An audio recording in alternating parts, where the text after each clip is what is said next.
This poem's called Dionysus Dances in the Back Garden. I would have vomited if I could have, for the smell of berries and apples, only dressed scenes I had buried in areas of my brain I had hoped to have cordoned off.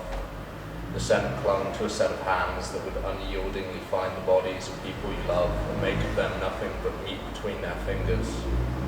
I have sat elsewhere in this scent and held the heads of friends and strangers who cried without innocence for their existence in a stream of nonsensical babble. I have stumbled down country lanes, narrowly avoiding death by taxis in the growing dark.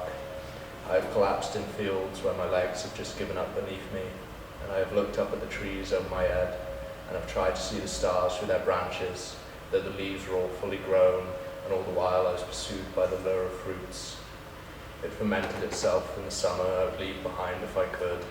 I have seen Dionysus dance in the back garden, heralded by a chorus of people I didn't like. He made a gift of black apples. I took it as it was there. This gift could make everything ugly, and that was fine for a time until I asked to make everything beautiful, and he said the gift was the same. Submerged in its scent, I would stagger across plant pots, knocking them down and laughing as I did so. The only thing more decent than laughing is crying, and I was talented enough to do both at the same time. I love you more than you could ever know, I would say to the breeze. I would shiver and sweat as the fruits got to my liver. I took everything a person could hold dear and ruined it there by myself. Dionysus would look on and laugh, a finger beckoning to the outside fridge. He had seen the orchards far away and said as much as he poisoned me. I abandoned the party, as I've done so many times before, and stepped out into the lane to the chiming of Philomela amongst the trees that cocooned my path. I would save you, I would mumble, and she would answer in her way with her nightingale call.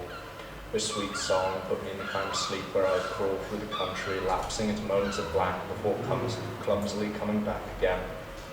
In the distance behind me, the peals of laughter contended to draw me back, but I deafened myself to them in the song of Philomela.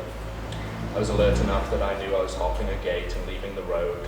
The bloom of the flowers and the apple trees made me think of static flurries of snow.